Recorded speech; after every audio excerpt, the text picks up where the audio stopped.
இயேசு கிறிஸ்து நம் அனைவரையும் ஆசீர்வதிப்பாராக. இன்று நாம் இஸ்ரவேல் தேசத்தை குறித்து, அங்கு நடக்கின்ற போர்களும் குறித்து இன்று வேத வசனத்தை கொண்டு தியானிப்போம். ஏனென்றால் போர் இன்னும் முடியவில்லை. ஒவ்வொரு நாளும் ஒவ்வொரு இடத்துல போர் தொடங்கி கொண்டே இருக்கிறார்கள். இந்த வாரத்தில் சிரியா, லெபனான்ல எல்லாம் போர் ரொம்ப அதிகப்படியான போர் நடந்திருக்குது. அதனால நாம வேதம் என்ன சொல்லுது, இந்த போர் நிற்குமா, இல்லை மொத்த அந்த இஸ்ரேலுடைய கிரேட்டர் இஸ்ரேல், அகண்ட இஸ்ரேல் அவர்கள் மீட்டெடுக்க வரை அந்த போர் நடந்து கொண்டுதான் இருக்குமா என்பதை குறித்து வேத வசனங்கள் என்ன நமக்கு துணை நின்று சொல்கிறது என்பதை நாம் தியானிப்போம். ஏனென்றால் வேத வசனங்கள், பரிசுத்த வேதாகமத்தில் சொல்லப்பட்ட அத்தனை தீர்க்க தரிசனங்களும் இன்று நாம் சமகாலத்தில் நாம் கண்கூட இஸ்ரேல் தேசத்தில் நடப்பதை பார்த்து கொண்டு இருக்கிறோம். செய்திகள் மூலமாக கேட்கிறோம். எல்லா சம்பவங்களும் வேதம் என்ன சொல்லுகிறதோ அப்படிதான் நடந்து கொண்டு இருக்கு இல்லையா? அதனால வேதம் என்ன சொல்லுகிறதுன்றது நாம் பார்ப்போம். 2 ராஜாக்கள் 6ஆம் அதிகாரம் 11ஆம் வசனம் என்ன சொல்லுகிறதுன்றதை இன்று பார்ப்போம். ஏன்னா சிரியாவில் போன வெள்ளிக்கிழமை வியாழக்கிழமை தாக்குதல் நடத்தியிருக்காங்க. அதனால சிரியாவை குறித்து என்ன சொல்லியிருக்குதுன்றதை நாம தியானிப்போம். இந்த காரியத்தின் நிமித்தம் சிரியா ராஜாவின் இருதயம் குழம்பி அவன் தன் ஊழியக்காரரை அழைத்து, நம்முடையவர்களில் இஸ்ரவேலின் ராஜாவுக்கு உளவாய் இருக்கிறவன் யார் என்று நீங்கள் எனக்கு அறிவிக்க மாட்டீர்களா என்று கேட்டான். அப்போது அவன் ஊழியக்காரரில் ஒருவன், அப்படியல்ல என் ஆண்டவன் ஆகிய ராஜாவே, நீர் உம்முடைய பள்ளி அறையிலே பேசுகிற வார்த்தையும் இஸ்ரவேலில் இருக்கிற தீர்க்கதரிசியாகிய எலிசா இஸ்ரவேலின் ராஜாவுக்கு அறிவிப்பான் என்றார். இப்போ அந்த வசனத்தை நல்லா நாம் தியானிச்சு பார்க்கணும். இது நடந்தது 2000-3000 ஆண்டுகளுக்கு மேலே உள்ள செய்தி இல்லையா? ஆண்டவர் அன்னைக்கு என்ன சொல்றாரு, உன்னுடைய பள்ளி அறையில் நீ பேசுகிற வார்த்தை என்னது என்று கூட இஸ்ரவேல் ராஜாவுக்கு எலியா தீர்க்கதரிசினால் அறிவிக்கப்படும் அப்படின்னு சொல்லப்பட்டிருக்கு. இப்போ 3000 ஆண்டுகளுக்கு முந்தையே இவ்வளவு துல்லியமாக ஆண்டவர் அவர்கள் தீர்க்க தரிசனம் மூலியமாக, எலியா மூலியமாக ராஜாவுக்கு அறிவிப்பு சொல்லியிருக்கிறார். அப்போ இன்றைக்கு பார்த்தீங்கன்னா இஸ்ரேல் தேசத்தில் இருக்கிற மொசாட் உளவாளிகள் பார்த்தீங்கன்னா உலகத்தில் அவர்களுக்கு எதிராக இருக்கிற எல்லா நாடுகளிலும் அவர்களுடைய உளவாளிகள் அவர்களுடைய பணியை செஞ்சுன்னு இருக்காங்க. ஈரானில், ஈராக்கில், சிரியாவில், லெபனானில், எகிப்தில், எல்லா நாடுகள்லையும் அவர்களுடைய மொசாட் உளவாளிகள் நாளைக்கு என்ன நடக்கும், அடுத்த மாதம் என்ன நடக்கும், அடுத்த வருஷம் என்ன நடக்குன்ற வரையும் அவர்கள் தகவல் சேகரித்து இஸ்ரேலுக்கு கொடுத்துட்டே இருப்பாங்க. இப்போ போன வியாழக்கிழமை பார்த்தீங்கன்னா சிரியாவில் 2 தீவிரவாதிங்க, மிகப்பெரிய தீவிரவாதிங்க. அவங்க மிகப்பெரிய தீவிரவாதிங்கன்னா அந்த வெடிகுண்டு வைக்கிறவங்க மாத்திரமல்ல, அவங்க மிகப்பெரிய மிசைல் தயார் பண்ணுறவங்க, ராக்கெட் தயார் பண்ணுறவங்க, இதெல்லாம் தயார் பண்ணி அனுப்புறது. அதுக்கு கொஞ்சம் ஞானம், அறிவு, தரமெல்லாம் வேணும். சாதாரணமாக வச்சுட்டு வர்றதே வேணா வச்சுட்டு வந்துடுவான். ஆனால் அதை தயார் பண்ணுறதுன்றது அவ்வளோ பெரிய ஞானம் இருக்கணும். அதை தயார் பண்ணி இஸ்ரேல் மேலே ஏவுகணைகளை அனுப்புறதுக்கு அவர்கள் இருந்த அந்த 2 தீவிரவாதிகளை போன வாரம் போய் உயிரோடு பிடிக்கணும். இஸ்ரேல் இராணுவத்துக்கு அவர்கள் கொடுத்த கட்டளை அவர்களை உயிரோடு பிடிச்சிட்டு வரணும். அங்கே பல தாக்குதல்கள் நடந்தது. 2 தரப்புக்கும், சிரியா இராணுவத்துக்கும் இஸ்ரேல் இராணுவத்துக்கும் தாக்குதல் நடந்து நிறைய பேர் இஸ்ரேலில் ஒரு 4-5 பேர் காயப்பட்டிருக்கு. சிரியாவில் நிறைய பேர் இறந்துருக்காங்க. ஏன் இதை சொல்ல வரேன்னா, ஒரு நாட்டுக்குள்ளே போயிட்டு அந்த நாட்டில் இருக்கிற தீவிரவாதியை பிடிச்சிட்டு வர்றதுக்கு எவ்வளவு பெரிய வலிமை, எவ்வளவு பெரிய அறிவு, எவ்வளவு திறமை வேணும், எவ்வளவு தைரியம் வேணும், எவ்வளவு அந்த உளவு தகவல்கள் வேணும். இதெல்லாம் நம்ம பார்க்கும்போது அன்றைக்கு எலியா சொன்ன மாதிரி தான் அன்றைக்கு இஸ்ரேல் தேசத்துக்கு எலியா எந்த அளவுக்கு துல்லிய தாக்குதல் சொன்னாரோ, துல்லியமான உளவு தகவல்கள் சொன்னாரோ, அது போல இன்றைக்கு அவர்களுக்கு துல்லிய உளவு தகவல் கிடைச்சி கரெக்டாக சிரியா நாட்டுக்குள்ளே போய் அவர் நாட்டுக்குள்ளே, அவர் வீட்டுக்குள்ளே இருக்கிறவங்கள தாக்கி பிடிச்சிட்டு வந்திருக்காங்க. ஏன் இது லெபனானில் ஒரு பெரிய ஹிஸ்புல்லாவுடைய தளபதி ஹசன் நஸ்ரல்லாவுக்கு எந்த அளவுக்கு ஒரு வலிமை, எந்த அளவுக்கு ஒரு பேர் புகழ், எந்த அளவுக்கு மக்கள் அந்த ஹிஸ்புல்லாவில் இருக்கிற தீவிரவாதிகள் மதிப்பார்கள், அது போல மதிக்கத்தக்க அந்த தீவிரவாதத்துக்கு தலைமை தாங்கின தளபதியை லெபனான் உள்ள பெய்ரூட் தலைநகரில் உயரடுக்கு மாடிகள் ஆயிரக்கணக்கான மக்கள் வாழக்கூடிய பகுதியில் 5 தீவிரவாதிங்க, அவங்க 5 பேர் தங்கியிருக்கிற ரூமை பார்த்து அடித்து அவர்களை கொண்டு இருக்காங்க. இதெல்லாம் வந்து உலகத்தில் சரித்திரத்தில் கற்பனை கூட நம்மளால் பண்ணி பார்க்க முடியாது. அவ்வளோ துல்லிய தாக்குதல், அந்த மாதிரி ஒரு தாக்குதல் பண்ணுறாங்க. அதுக்கு என்ன காரணம்னா, ஆண்டவர் வந்து அந்த மக்களுக்கு கொடுத்த அறிவு, ஞானம் எல்லாமே தான். அதை தான் என்ன சொல்கிறாருன்னா, சிரியா ராஜாவை வருத்தப்படுறாரு. இந்த காரியத்தின் நிமித்தம் சிரியா ராஜாவின் இருதயம் குழம்பி அவன் தன் ஊழியக்காரரை அழைத்து, நம்முடையவர்களில் இஸ்ரவேலின் ராஜாவுக்கு உளவாளியாய் இருக்கிறவன் யார் என்று நீங்கள் எனக்கு அறிவிக்க மாட்டீர்களா என்று கேட்டான். இப்போது அந்த நாட்டிலேயே அந்த காலத்திலே உளவாளி வச்சுருக்காங்க. அதே போல் தான் இன்றைக்கி எல்லா நாடுகளிலும் அந்தந்த நாட்டு மக்களையே இஸ்ரவேல் மொசாட் உளவாளியாக வச்சுருக்கிறாங்க. அதுக்கு அவர் என்ன சொல்கிறாரு, அந்த ஊழியக்காரர் சிரியா ராஜாவுக்கு, அப்பொழுது அவன் ஊழியக்காரரில் ஒருவன், அப்படியல்ல என் ஆண்டவனாகிய ராஜாவே, நீர் உம்முடைய பள்ளி அறையிலே பேசுகிற வார்த்தைகளையும் இஸ்ரவேலில் இருக்கிற தீர்க்கதரிசியாகிய எலிசா இஸ்ரவேலின் ராஜாவுக்கு அறிவிப்பான். இப்போது பள்ளி அறைன்றது அவருடைய படுக்கை அறை, அவருடைய பெட்ரூம். அவர் படுத்து உறங்குற அறையில் என்ன பேசுறதுன்று கூட இஸ்ரவேல் ராஜாவுக்கு அறிவிக்கிறதுக்கு எலிசா என்ற தீர்க்கதரிசி இருக்கிறாரு அப்படின்றான். இன்னைக்கு அது போல தான் வந்து பார்த்தீங்கன்னா எல்லா செயல்களை வந்து இன்னைக்கு அப்படி தான் நடந்துன்னு இருக்குது. ஏன் சொல்ல வரோம் இது அப்படின்னா, அதுக்கு அந்த அளவுக்கு உளவுத்துறை மொசாட் இன்னைக்கு இஸ்ரேலில் ஆண்டவர் அவர்களுக்கு அந்த ஞானத்தை கொடுத்து, உலகத்தில் உள்ள எல்லா இஸ்ரேலுக்கு விரோதமானவர்கள் யார் இருந்தாலும் அவர்களை தேடி கண்டுபிடிச்சி அழிக்கக்கூடிய, அவர்கள் நாட்டிலே போயிட்டு, இப்போ லெபனானில் போயிட்டு பெய்ரூட் தலைநகரில் போயிட்டு தீவிரவாதி அழிக்கிறாங்க. சிரியாவில் போயிட்டு தீவிரவாதிகளை அடித்து பிடிச்சி எடுத்துகிட்டு வராங்க உயிரோடு தேவைன்னா உயிரோடு கொண்டு வர்றாங்க, இல்லைனாக்கா உயிரோடு கொண்டு வர்றாங்க, இல்லைனாக்கா அவர்கள் வந்து இது போன்ற காரியங்கள் எல்லாம் வந்து அவ்வளோ துல்லியமாக செய்கிறாங்க. அதுக்கு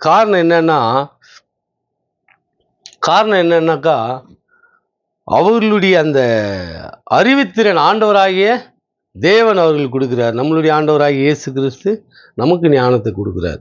ஏன்னா ஆண்டவர் சொன்ன ஒவ்வொரு வார்த்தையும் இன்னைக்கு பூமியில் நடந்து கொண்டு இருக்குது. ஆண்டவர் சொன்ன ஒவ்வொரு வார்த்தையும் இன்னைக்கு பூமியில் நடந்துருக்கு. என்ன சொல்றாரு, என் தாசனாகிய தாவீதை கண்டுபிடித்தேன், என் பரிசுத்த தைலத்தினால் அவனை அபிஷேகம் பண்ணினேன். இது வந்து எதாவது சொல்றாருன்னா, சங்கீதம் 89 ஆண்டவரே அபிஷேகம் பண்றாரு இல்லையா. அபிஷேகம் பண்ணினேன், என் கை அவனோடு உறுதியா இருக்கும், என் புயம் அவனை பலப்படுத்தும். இப்போ தாவீது தான் வந்து 2வது ராஜா இஸ்ரவேல் தேசத்துல. 1வது ராஜா சவுல் இருந்தாரு, அதுக்கப்புறம் யார் இருக்குதுன்னா தாவீது ராஜா இருக்காரு. அதுக்கு என்ன சொல்றாருன்னா, என் கை அவனோடு உறுதியா இருக்கும், என் புயம் அவனை பலப்படுத்தும், சத்ரு அவனை நெருங்குவதில்லை, நியாயக்கேட்டின் மகன் அவனை ஒடுக்குவதில்லை. சத்ரு யாரை நெருங்குவதில்லை, இஸ்ரவேல் தேச ராஜாவை நெருங்குவதில்லை, நெருங்க முடியாதுன்றாங்க. ஏன்னா அது இன்னைக்கு உண்மையும் கூட. இன்னைக்கு ஆண்டவர் சொன்ன காரியங்கள், தீர்க்க தரிசனங்கள் எல்லா காலத்துக்கும் பொருந்தும். சில பேர் சொல்லுவாங்க, இது வந்து அன்னைக்கு தாவீதுக்கு சொன்னது, சாலமோனுக்கு சொன்னது, இன்னைக்கு பொருந்துமா அப்படின்னு எல்லாம் கேட்பாங்க. அன்றைக்கும் தேவன், இன்றைக்கும் தேவன், நாளைக்கும் தேவன், முக்காலத்துக்கு தேவன், அவர் தான் ஆண்டவர் இல்லையா. அது போல ஆண்டவருடைய வார்த்தைகள் எல்லா காலங்களையும் எல்லாருக்கும் பொருந்தும். அதுவும் இஸ்ரேல் மக்களுக்கு அப்படியே பொருந்தும். அதில் என்ன சொல்றாரு, சத்ரு அவனை நெருங்குவதில்லை. இந்த வார்த்தையை நம்ம நல்லா கவனிக்கணும். இன்னைக்கு இஸ்ரேல் தேசத்தினுடைய இராணுவம் வந்து பார்த்தீங்கன்னா, அவர்களுக்கு விரோதமாக இருக்கிற எல்லா நாட்டு ராஜாக்களையும் அவர்களால் நெருங்க முடியும், அழிக்க முடியுது. இன்றைக்கி நாம் பார்த்தோம், ஈரானில் பார்த்தீங்கன்னா கிட்டத்தட்ட 15-20 சயின்டிஸ்ட், அவர்களுக்கு எவ்வளோ பாதுகாப்பு இருக்கும் விஞ்ஞானிகளுக்கு, அதுவும் அணு விஞ்ஞானி, அவர்களுக்கு மிகப்பெரிய பாதுகாப்பு இருக்கும். அத்தனை விஞ்ஞானியும் கொண்டுட்டாங்க. அதே மாதிரி அயதுல்லா கொமைனி அவருடைய அடுத்த நிலையில் இருக்கிற அத்தனை தளபதிகளும் கொண்டுட்டாங்க. 20க்கு மேலே தளபதிகளை கொண்டு இருக்காங்க. இப்போது அவர் ஏன்னா அவர் வயசாகிடுச்சுன்னு விட்டு வச்சுட்டாங்க. அவர் தேவையில்லை, அவருக்கு 80 வயசுக்கு மேலே தாண்டிட்டார், அவர் இன்னும் நாம தொடக்கூடாது அப்படின்னு சொல்லிட்டு. அதுபோல் உலகத்தில் எந்த இஸ்ரேலுக்கு விரோதமாக இருக்கிற அத்தனை தேசத்தினுடைய அதிபதிகளையும் தலைவர்களையும் அவங்களால நெருங்க முடியுது. ஆனால் இஸ்ரேல் தேசத்தினுடைய பிரதமரை நெருங்கத்துக்கு. அது வந்து இஸ்ரேல் தேசம் ரொம்ப பெரிய தேசம் கூட இல்லை, சின்ன தேசம், சின்ன நிலப்பரப்பு. 100 அடி அகலம் இருக்கும், ஒரு 400 அடி நீளம் இருக்கும். இவ்வளவுதான் அந்த தேசத்தினுடைய பரப்பளவே. அந்த தேசத்தினுடைய அதிபரை இவங்களால நெருங்க முடியல. ஏன்னா சத்ரு அவனை நெருங்குவதில்லைன்றார். யாரு? இஸ்ரவேல் ராஜாவுக்கு சத்ரு, எதிரி, விரோதியா இருக்கிற எவனும் அவரை நெருங்க முடியாது அப்படின்னு வேதம் சொல்லுது. நியாயக்கேட்டின் மகன் அவனை ஒடுக்குவதில்லை. நீதி இல்லாத மக்கள் இருக்கிறாங்க இல்லையா, அவனுங்கெல்லாம் வந்து பார்த்தீங்கன்னா இஸ்ரேல் ராஜாவை ஒடுக்க முடியாதுன்றார். காரணம் என்னன்னா, இப்போ போர், ஈரான் இஸ்ரேல் போரே எடுத்துங்க. ஈரான் வந்து எங்கெல்லாம் குண்டு போட்டுச்சுன்னா, இஸ்ரேலுடைய வர்த்தக மையம், இராணுவ மையம், மக்கள் பகுதி, இது மாதிரி இடத்துல குண்டு போட்டு அழிச்சுது. ஆனால் இஸ்ரேல் எங்கே குண்டு போட்டுதுன்னா, அவர்கள் அணு ஆயுதம் எங்கே வச்சிருக்கிறாங்க, அவர்களுடைய மிசைல் ராக்கெட் எல்லாம் எங்கே வச்சிருக்கிறாங்க, மிசைல் எல்லாம், அதெல்லாம் பார்த்து தான் அடித்தாங்க. மக்களுக்கு எந்த பாதிப்பும் இல்லாமல் அடித்தாங்க. ஆனால் இதே வேறு நாடுன்னா அவர்கள் விட்ட அந்த ஹைப்பர்சோனிக் அந்த மிசைல்லாம் பார்த்தீங்கன்னா மிகப்பெரிய பாதிப்பு, சேதம், அழிவை ஏற்படுத்தியிருக்கணும். நான் இஸ்ரேல் இருக்குது, அதை தடுத்ததுனால அவர்களுக்கு எந்த பாதிப்பும் இல்லை. சின்ன சின்ன அங்கே பில்டிங்கை உடைஞ்சிது, அவ்வளோதானே தவிர உயிர் சேதம் இல்லை. ஏன்னா அவர்கள் தான் வந்து சத்ரு, நியாயக்கேடு, நியாயம் இல்லாதவர்கள். நியாயம் இல்லாதனால தான் மக்கள் மேலே போட்டாங்க இல்லையா. அவன் சத்துருக்களை அவனுக்கு முன்பாக மடங்கடித்து அவனை பகைக்கிறர்களை வெட்டுவேன். யார் சொல்றது? தேவன் சொல்றார். அவனுடைய சத்துருக்களை அவன்களுக்கு முன்பாக மடங்கடித்து அவனை பகைக்கிறவனைகளை வெட்டுவேன் என்றார்.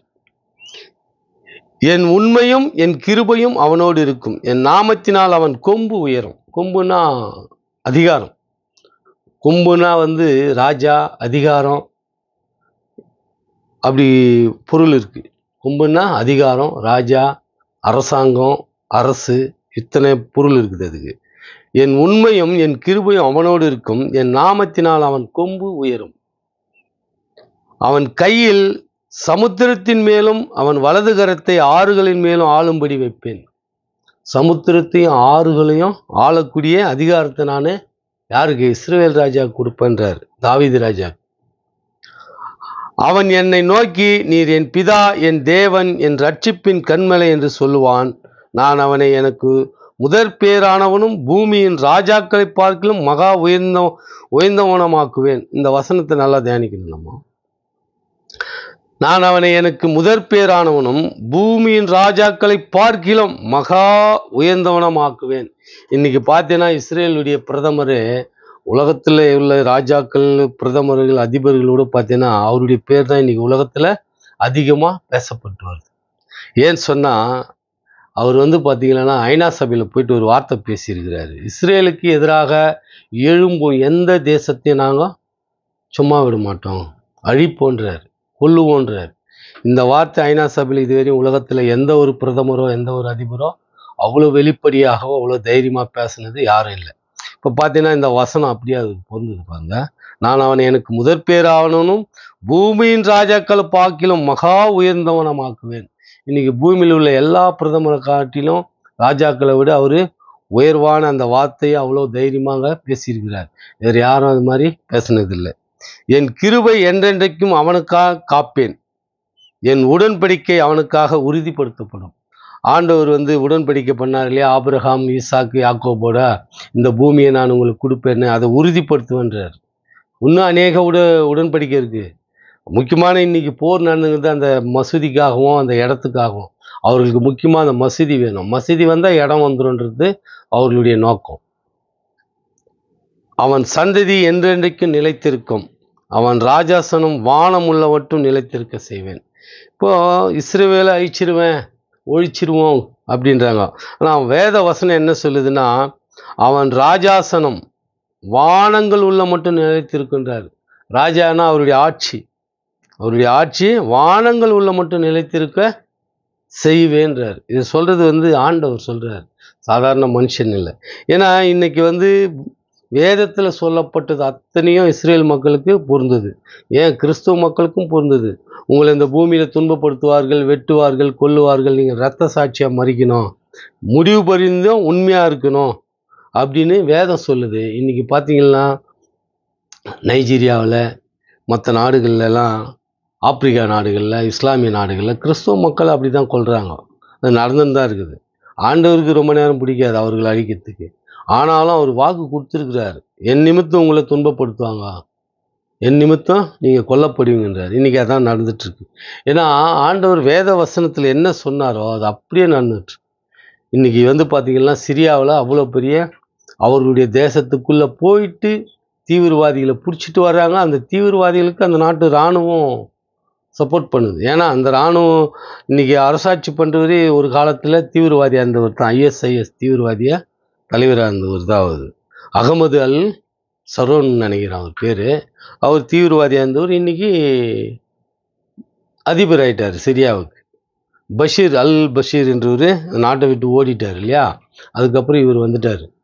அதுபோல் பெய்ரூட்டில் போயிட்டு தீவிரவாதிகளை தலைநகரில் போய் அழிக்கிறாங்க. இந்த அளவுக்கு அறிவு, ஞானம், திறமை எல்லாம் யாருன்னா அவர்களுடைய தேவன், நம்மளுடைய ஆண்டவராகிய இயேசு கிறிஸ்து அவர்களுக்கு கொடுக்குறாரு. அதைத்தான் அவர் சொல்றாரு, என்னைக்குமே நிலைத்து இருக்கவும் அவன் ராஜாசனம், ராஜா ஆட்சி அதிகாரங்கள் வானங்கள் உள்ள மட்டும் நிலை நிற்கவும் செய்வேன்றார். வானம் இருந்தாலும் இருக்கிறவரைனா அந்த பூமி அழிகிற வரையும் அவருடைய ஆட்சி அதிகாரம் இருக்குன்னு. அதனால கிறிஸ்துவர்களாகிய நாம் இன்னைக்கு என்ன புரிஞ்சுக்கணும்னா, கடைசி காலம் இது. ஆண்டவருடைய தீர்க்க தரிசனம் அத்தனையும் நிறைவேறி கொண்டிருக்கிற காலத்தில் நாம் வாழ்ந்து கொண்டிருக்கிறோம். இந்த சமகாலத்தில் ஆண்டவருடைய வருகை மிகவும் நெருங்கிடுச்சு. நாமும் உத்தமமாகவும் ஒழுக்கமாகவும் கிறிஸ்துவ வேத வசனம் என்ன சொல்லுதோ அதன்படி இருக்கணும். அதுபோல் ஆண்டவருக்கு உண்மையாகவும் இருக்கணும். இது போல் நாம் வாழ்வோமானால் ஆண்டவருடைய இரண்டாம் வருகையிலே நாம் ஆண்டவரோடு எடுத்துக்கொள்ளப்படுவோம் என்று கூறிக்கொண்டு இத்துடன் இந்த பதிவை முடித்துக் கொள்கிறேன். ஆண்டவராகிய இயேசு கிறிஸ்துக்கே துதி கன மகிமை என்றென்றும் இருப்பதாக. ஆமேன்.